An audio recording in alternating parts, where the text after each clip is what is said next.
जय श्री कृष्ण मित्रों, स्वागत है आपका अपने चैनल अनमोल स्टोरी पावर टीवी में। आज हम लेकर आए हैं बदला की कहानी। अगर आपको हमारी यह कहानी पसंद आए तो कृपया वीडियो को लाइक करके चैनल को सब्सक्राइब करें और बेल आइकन को जरूर दबाएं। तो चलिए दोस्तों, कहानी की तरफ बढ़ते हैं। बहुत समय पहले भारत में एक शक्तिशाली स्थान था जिसे वर्धन साम्राज्य कहा जाता था।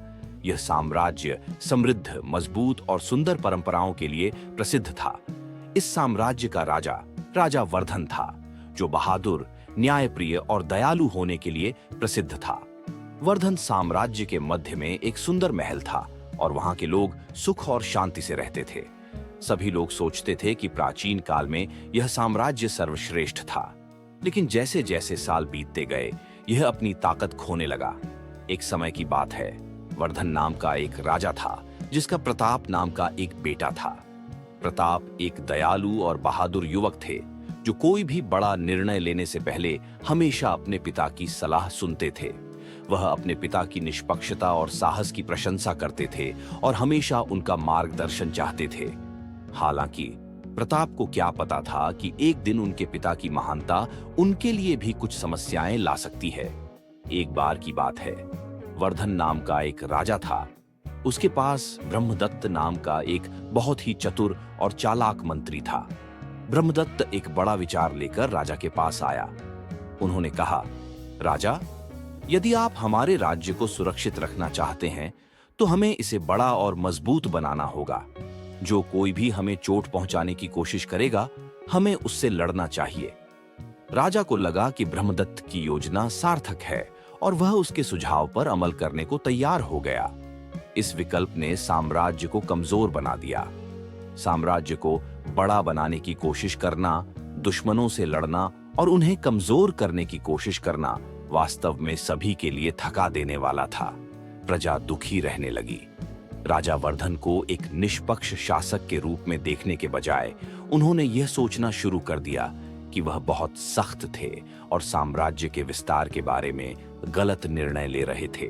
कुछ समय तक तो बड़े साम्राज्य में सब कुछ शांत था, लेकिन फिर परेशानी हो गई। दूसरे राज्य के एक शासक, जिसका नाम कश्यप था, ने साम्राज्य की भूमि पर आक्रमण करना शुरू कर दिया। राजा वर्धन इस उपद्रव को रोकना चाहते थे, इसलिए उन्होंने अपनी सेना वापस लड़ने के लिए भेज दी। लेकिन जल्द ही उसकी अपनी सेना में भी कुछ सैनिकों ने विद्रोह करना शुरू कर दिया। ब्रह्मदत्त नाम के एक चतुर व्यक्ति ने इसे एक अवसर के रूप में देखा और सैनिकों को राजा वर्धन के खिलाफ करने की कोशिश की। साम्राज्य बड़े संकट में था।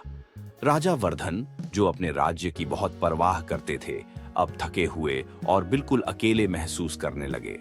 जिन लोगों पर उसने भरोसा किया था, उन्होंने उसे निराश कर दिया था और वह अब उतना अच्छा नहीं लगता था। वह एक ऐसे शासक की तरह व्यवहार कर रहा था जो निराश था। इस समय प्रताप ने यह सब देखा और अपने पिता के निर्णयों के संबंध में एक अलग रास्ता अपनाने का फैसला किया। उसने सोचा, क्या यह साम्राज्य मेरे पिता की वीरता के कारण नहीं, बल्कि निर्णय में उनकी गलतियों के कारण गिरा है? क्या यह मेरी शक्ति का सही दिशा में उपयोग करने का समय नहीं है? राजा वर्धन बहुत दुखी हो रहे थे और प्रताप भी कई बातों को लेकर चिंतित थे। यह साम्राज्य के कमजोर होने की शुरुआत थी। अब साम्राज्य के अंदर एक नई लड़ाई हो रही थी, न केवल बाहरी दुश्मनों के खिलाफ, बल्कि अंदर के लोगों के बीच भी। इस संघर्ष के केंद्र में प्रताप थे और उन्हें अपने पिता की प्रतिष्ठा और अपने साम्राज्य के भविष्य की रक्षा के लिए कठिन निर्णय लेने पड़े। साम्राज्य दिन ब दिन खराब होता जा रहा था। राजा वर्धन मदद करने की कोशिश कर रहे थे, लेकिन ब्रह्मदत्त चालाक बन रहा था और चीजों को और अधिक कठिन बना रहा था। दूसरी भूमि का एक दुश्मन, कश्यप, करीब आ रहा था और वर्धन साम्राज्य पर कब्जा करना चाहता था और इसे पूरी तरह से तोड़ देना चाहता था। इसके अलावा साम्राज्य के अंदर समस्याएं थीं, क्योंकि कुछ लोग नाखुश थे और एक दूसरे के खिलाफ लड़ रहे थे। प्रताप अपने पिता के फैसले से सहमत हुए और उन्होंने ऐसा नायक बनने का फैसला किया जो इस स्थिति को बदल देगा। उसने अपने सैनिकों को इकट्ठा किया और अपने पिता के आदेश के तहत एक नई योजना बनाई। उन्होंने सोचा, अगर हमें दुश्मन से बचना है तो हमें एक नई रणनीति अपनानी होगी। आइए अपनी सेना को मजबूत करें और अपने बीच असंतोष की आग को बुझाएं। प्रताप साम्राज्य के बड़े शहरों और मजबूत किलों में गए। उसने कई लोगों को भयभीत और दुखी महसूस कराया, क्योंकि उन्हें लगा कि राजा वर्धन उतना मजबूत या निष्पक्ष नहीं था जितना वह हुआ करता था। इसलिए प्रताप ने लोगों से सीधे बात करने का फैसला किया। उन्होंने एक शहर से दूसरे शहर की यात्रा की और उन्हें यह दिखाने की कोशिश की कि उन्हें उनकी परवाह है और वह साम्राज्य को फिर से महान बनने में मदद करना चाहते हैं। एक दिन जब वह एक छोटे से गांव में थे, उनकी मुलाकात एक बूढ़े साधु से हुई, जिसने उन्हें गहरे चिंतन में देखा। आशी ने प्रताप से बोलना शुरू किया। राजकुमार, तुम्हारे पिता महान थे और समय भी बदल गया है। यह बाहरी युद्ध का समय नहीं है, बल्कि आंतरिक युद्ध का समय है, क्योंकि हारे हुए लोग तुमसे डरेंगे और वहां अपने भीतर के संदेह पर विजय प्राप्त करेंगे। तुम्हें अपनी शक्ति प्राप्त होगी, तुम्हें पता चल जाएगा। प्रताप ने बुद्धिमान बूढ़े व्यक्ति की बात ध्यान से सुनी और बहुत महत्वपूर्ण बात सीखी। वह समझ गया कि आपके मन और आत्मा में मजबूत होना आपके शरीर में मजबूत होने से भी बेहतर है। इस वजह से उन्होंने अपनी सेना को प्रशिक्षित करने के तरीके को बदलने का फैसला किया। उन्होंने यह सुनिश्चित किया कि वे अपनी शारीरिक ताकत पर काम करें, लेकिन उन्होंने उन्हें बहादुर और दिमाग से मजबूत बनने के लिए भी प्रोत्साहित किया। प्रताप कश्यप के राज्य के बारे में और अधिक जानना चाहते थे, इसलिए उन्होंने कुछ लोगों को यह पता लगाने के लिए भेजा कि वहां क्या हो रहा था। उन्हें पता चला कि कश्यप के राज्य के अंदर समस्याएं थीं। कुछ लोग अन्याय कर रहे थे और सैनिक खुश नहीं थे। प्रताप ने एक योजना बनाई। कश्यप के राज्य पर सीधे हमला करने के बजाय वह कश्यप के लिए चीजें कठिन बना देंगे, ताकि वह खुद को कमजोर कर लें। प्रताप ने बिना किसी को बताए अपने सर्वोत्तम सहायकों को कश्यप के राज्य में भेज दिया। उन्होंने कश्यप के दोस्तों को आपस में बहस कराने के लिए काम किया और जल्द ही कश्यप की सेना के सैनिक दुखी और कम बहादुर महसूस करने लगे। इस बीच प्रताप भी अपने राज्य में चीजों को बेहतर बना रहे थे। उन्होंने लोगों को अनुचित और दुखी होने से रोकने के लिए कड़े कदम उठाए। उन्होंने यह सुनिश्चित किया कि किसान, दुकानदार और सैनिक एक दूसरे पर भरोसा कर सकें और जल्द ही उनके राज्य में जीवन बहुत बेहतर हो गया। जब प्रताप ने वास्तव में अच्छा प्रदर्शन करना शुरू किया, तो इससे कुछ लोगों के लिए चीजें मुश्किल हो गईं। ब्रह्मदत्त, जो गुप्त रूप से राजा वर्धन के प्रति वफादार था, चिंतित हो गया, क्योंकि उसने देखा कि प्रताप कितना मजबूत होता जा रहा है। उसने सोचा, यदि प्रताप बेहतर होता गया तो वह मेरी जगह लेने की कोशिश कर सकता है। इसलिए ब्रह्मदत्त ने राजा वर्धन को यह विश्वास दिलाने के लिए एक गुप्त योजना बनाई कि प्रताप उनके राज्य के लिए खतरा हो सकता है। राजा वर्धन, जो पहले से ही मानसिक तनाव से पीड़ित थे, ब्रह्मदत्त की बातों से बंदी बन गए। उसने प्रताप को बुलाया और उससे पूछा, क्या तुम मेरे साम्राज्य को उखाड़ फेंकने की योजना बना रहे हो? प्रताप ने अपने पिता के प्रश्न का शांति से उत्तर दिया। पिताजी, मेरा एकमात्र उद्देश्य आपके राज्य में समृद्धि बहाल करना है। मैं कभी भी आपकी महिमा पर सवाल नहीं उठाता, मैं केवल सही रास्ते पर चलता हूँ। राजा वर्धन बहुत परेशान और चिंतित महसूस कर रहे थे। वह नहीं जानता था कि भविष्य में उसके राज्य का क्या होगा। उन्हें अपने बेटे पर विश्वास था, लेकिन ब्रह्मदत्त की चालाक चालों ने उन्हें और भी भ्रमित कर दिया। महल में साम्राज्य के चारों ओर बहुत सारी लड़ाई और खतरे हो रहे थे। प्रताप अपने पिता राजा वर्धन से बात करने के लिए वहां गए थे। राजा वास्तव में दुखी और अनिश्चित लग रहा था कि क्या किया जाए। ब्रह्मदत्त नाम के किसी व्यक्ति ने उन्हें बताया कि प्रताप राजा बनना चाहते थे, लेकिन प्रताप के कार्यों और उनकी कही गई बातों से राजा भ्रमित हो गए। हे राजकुमार, तुमने मुझे माफ करने की हिम्मत कैसे की? वर्धन ने मानो अपनी भाषा में बात की। प्रताप ने अपनी बाईं कमर पर हाथ रखा और बिना किसी अवज्ञा के उत्तर दिया, पिताजी, मैं आपकी वफादारी को कभी चुनौती नहीं दूंगा। मैं केवल यही चाहता हूं कि हम मिलकर काम करें और अपने साम्राज्य को बचाएं। यह सत्ता या अधिकार के लिए लड़ने का नहीं, बल्कि अपने साम्राज्य के अस्तित्व के लिए लड़ने का समय है। राजा वर्धन बहुत गंभीर लग रहे थे और आप देख सकते हैं कि वह थोड़े क्रोधित और आश्चर्यचकित थे। वह सुन रहा था कि प्रताप क्या कह रहा है, लेकिन वह वास्तव में भ्रमित भी था। उसे समझ नहीं आ रहा था कि क्या उसे ब्रह्मदत्त की बातों पर विश्वास करना चाहिए या फिर उस पर विश्वास करना चाहिए जो उसका बेटा करना चाहता है। इसी बीच अचानक एक चिंतित दूत महल के बाहर प्रकट हुआ और उसने राजा वर्धन को सूचित किया कि कश्यप का साम्राज्य वर्धन के साम्राज्य की सीमाओं पर आक्रमण करने के लिए तैयार है। यह समाचार सुनकर राजा वर्धन और अधिक व्याकुल हो गए। वह सोचने लगा, क्या यह समय प्रताप पर भरोसा करने का है? क्या वह मेरे और मेरे साम्राज्य के लिए सही नेता हो सकता है? राजा वर्धन खुद को बेहतर समझना चाहते थे, इसलिए उन्होंने चुपचाप बैठकर गहराई से सोचने का फैसला किया। उसे अपने महल में एक शांतिपूर्ण स्थान मिला जहां वह अकेला रह सकता था। उसने मदद के लिए भगवान से प्रार्थना करते हुए दिन रात वहां बहुत समय बिताया। इस दौरान वह वास्तव में जानना चाहता था कि क्या वह जीवन में सही चुनाव कर रहा है या क्या वह जो वास्तव में सच है उसे अनदेखा कर रहा है। प्रताप ने अपने पिता की स्थिति को समझा और एक दिन वह राजा वर्धन से मिलने गए। उसने फुसफुसाते हुए कहा, पिताजी, मैं जानती हूं कि आप आंतरिक संघर्ष से गुजर रहे हैं, लेकिन यह जरूरी है कि हम अपने व्यक्तिगत मतभेदों को दूर रखें और साम्राज्य की भलाई के लिए एकजुट हों।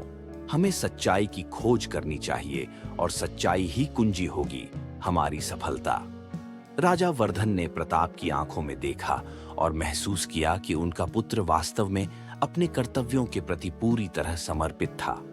उन्होंने धीमे स्वर में कहा, प्रताप, तुम सही कह रहे हो। हम दोनों को सत्य के मार्ग पर चलना है, लेकिन हमें उस सत्य का एहसास कैसे होगा? प्रताप ने धीमी आवाज में उत्तर दिया, सत्य वह है जो हमें आंतरिक शांति और संतुष्टि देता है, जो हमारे साथ जुड़े सभी लोगों के लिए निष्पक्ष है और जो हमें अपने कर्तव्यों से विचलित नहीं होने देता है।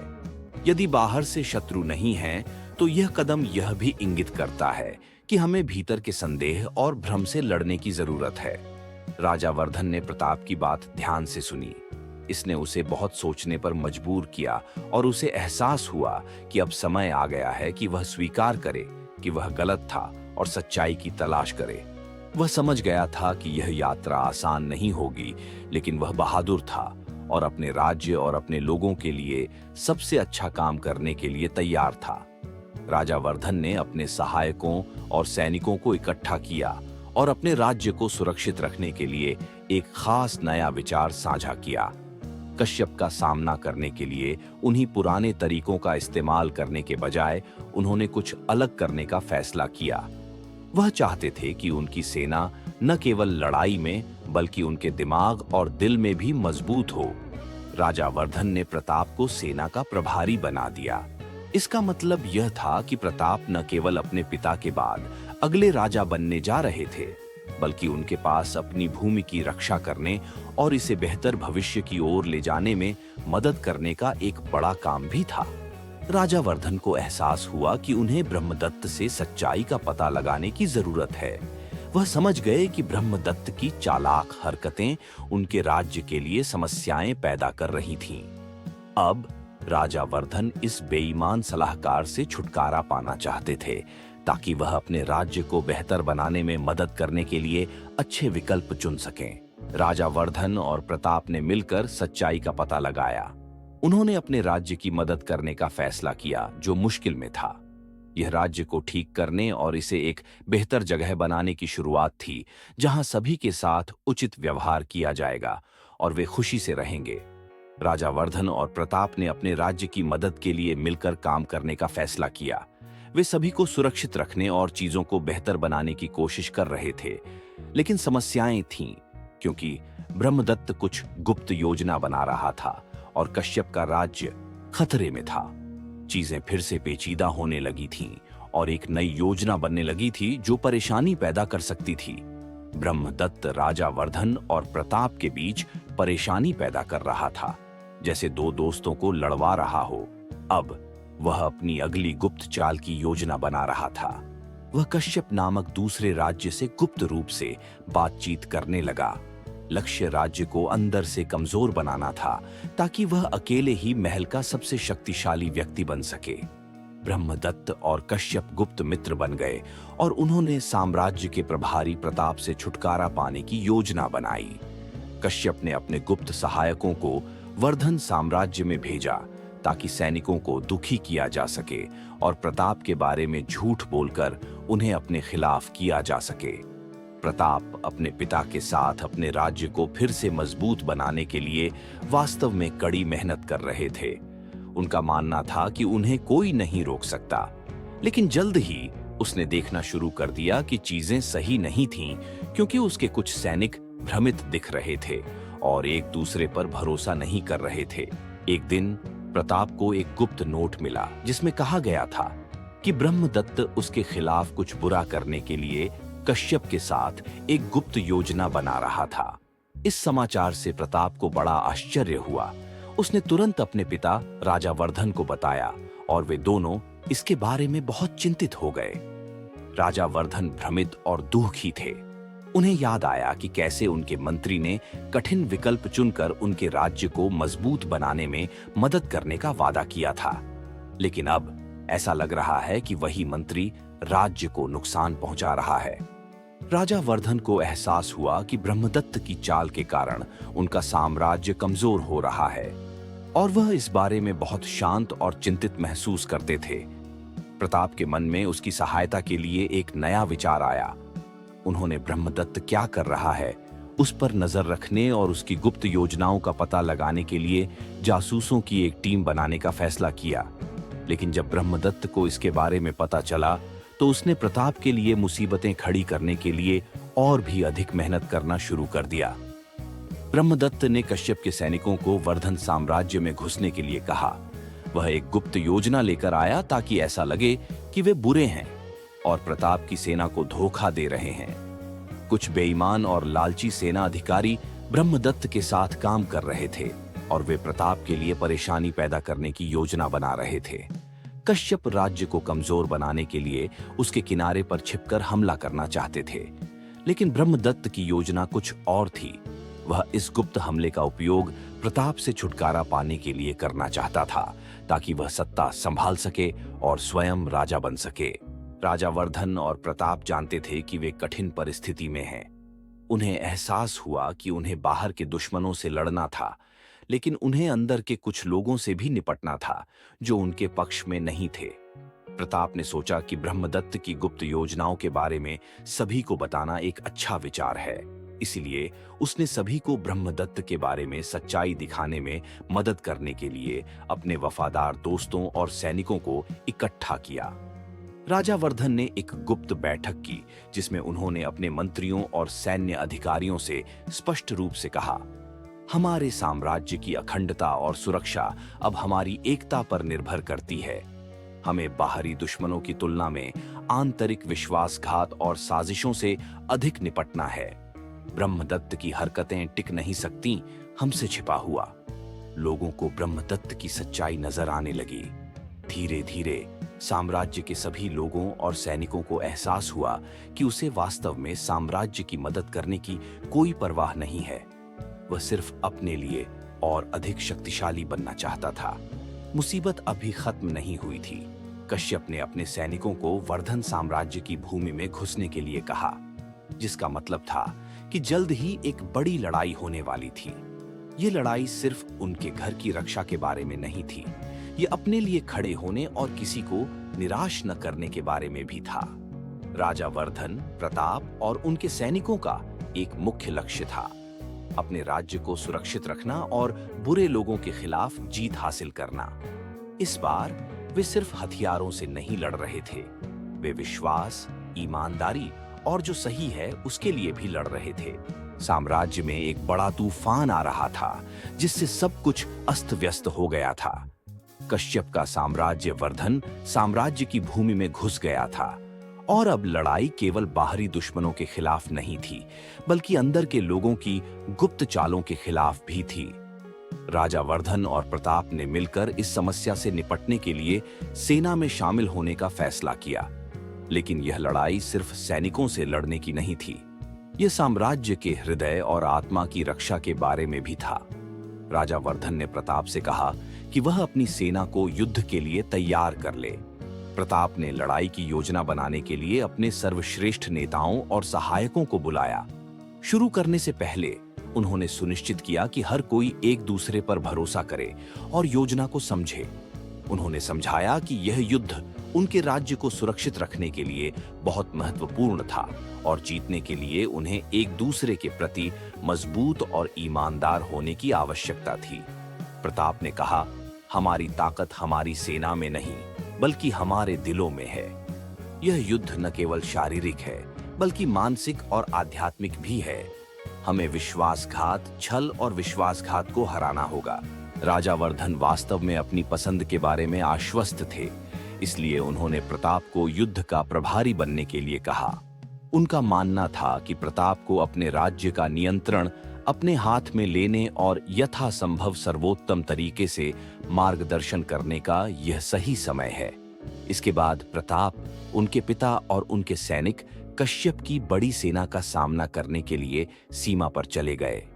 हालांकि कश्यप के पास बहुत सारे सैनिक थे, फिर भी वे बहुत खुश या संगठित नहीं थे, क्योंकि कश्यप ने उनके साथ अन्याय करके उन्हें एक दूसरे पर भरोसा नहीं करने पर मजबूर कर दिया था। यह प्रताप के लिए अच्छा रहा। ब्रह्मदत्त को बहुत दुख होने लगा, क्योंकि उसने जो कुछ किया उसके कारण जो बुरा हुआ उसे उसने देखा। वह समझ गया कि अब कोई उसकी मदद नहीं करना चाहता।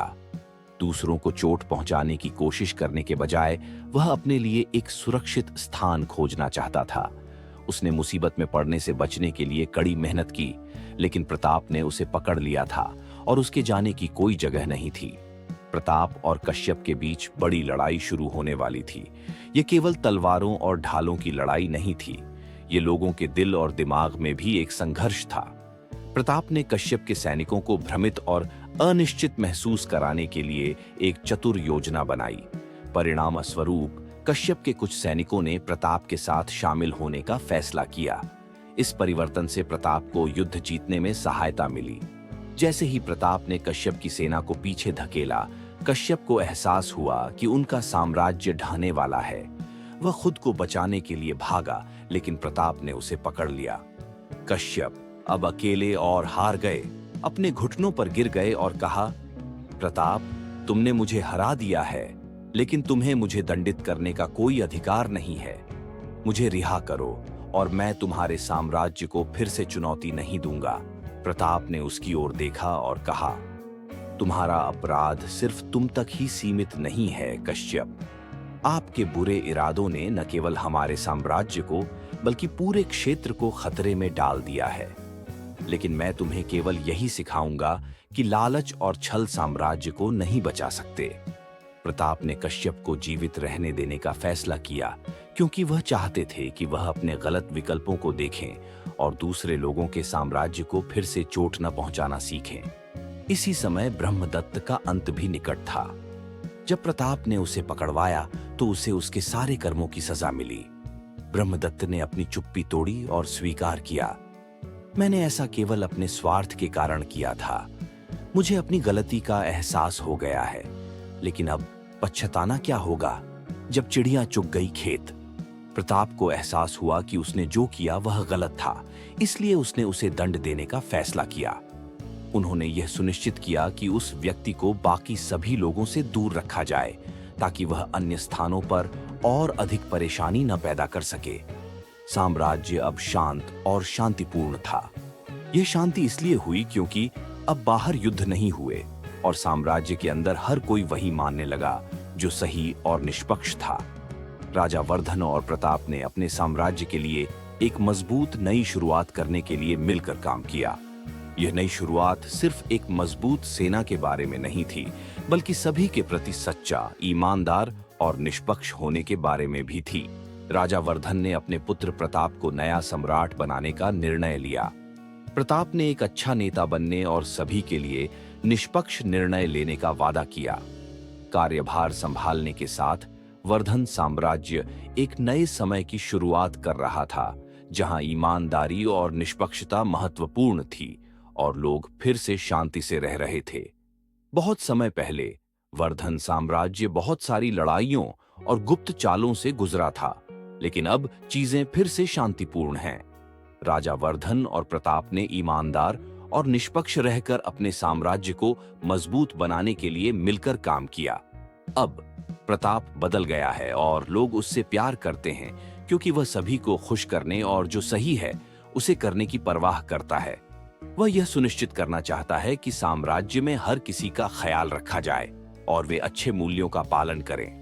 अब बूढ़े हो चुके राजा वर्धन ने सत्ता पूरी तरह से अपने बेटे प्रताप को सौंप दी थी। उनका विश्वास अब पूरी तरह से अपने पुत्र पर था और वे जानते थे कि प्रताप न्याय और धर्म के मार्ग पर चलेंगे। राजा वर्धन ने प्रताप को यह सलाह दी, बेटा, अब न केवल राज्य का भार तुम्हारे कंधों पर है, बल्कि सारी प्रजा की सुख, शांति और समृद्धि भी तुम्हारी जिम्मेदारी है। तुम्हें हमेशा याद रखना चाहिए कि राजा वही है जो लोगों की पीड़ा को समझता हूं और उनके कल्याण के लिए प्रतिबद्ध हूं। प्रताप ने अपने पिता की बात ध्यान से सुनी और सोचा कि यह वास्तव में महत्वपूर्ण है। उन्होंने निर्णय लिया कि एक नेता के रूप में वह अपने राज्य को बड़ा बनाएंगे और सभी को अच्छा, ईमानदार और निष्पक्ष होने के बारे में भी सिखाएंगे। उन्होंने महसूस किया कि एक महान नेता वह है जो दूसरों की मदद करने के लिए अपनी शक्ति का उपयोग करता है और यह सुनिश्चित करता है कि सभी के साथ उचित व्यवहार किया जाए। प्रताप पहले व्यक्ति थे जिन्होंने अपनी सरकार और सेना में उन बुरे लोगों के खिलाफ कड़ी कार्रवाई की जिन्होंने उनके राज्य को नुकसान पहुंचाया था।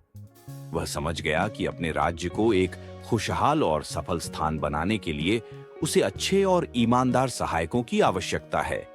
इसलिए उसने इनमें से कुछ बुरे मददगारों को जेल में डाल दिया और दूसरों को सबके सामने दंडित किया। वह दिखाना चाहता था कि उसके राज्य में झूठ, धोखाधड़ी या अन्याय के लिए कोई जगह नहीं है। प्रताप ने न्याय व्यवस्था को बेहतर बनाया ताकि लोगों को जल्दी मदद मिल सके। उन्होंने न्यायालयों के काम करने का एक नया तरीका बनाया ताकि जब किसी को न्याय की आवश्यकता हो तो उसे अपनी समस्या के बारे में बात करने का मौका मिले और महीनों तक इंतजार करने के बजाय कुछ ही दिनों में जवाब मिल जाए। प्रताप का मानना था कि सभी को न्याय जल्दी मिलना चाहिए और उन्हें लंबा इंतजार नहीं करना चाहिए। साम्राज्य की राजधानी में एक बड़ी धार्मिक सभा आयोजित की गई, जहां सभी धर्मों, जातियों और समुदायों के प्रतिनिधि एकत्र हुए। प्रताप ने सभा में घोषणा की, हमारा साम्राज्य केवल एक भौतिक शक्ति नहीं है, बल्कि एक सामूहिक समाज का प्रतीक है, जहां सभी धर्मों, संस्कृतियों और विचारों का आदान प्रदान होगा।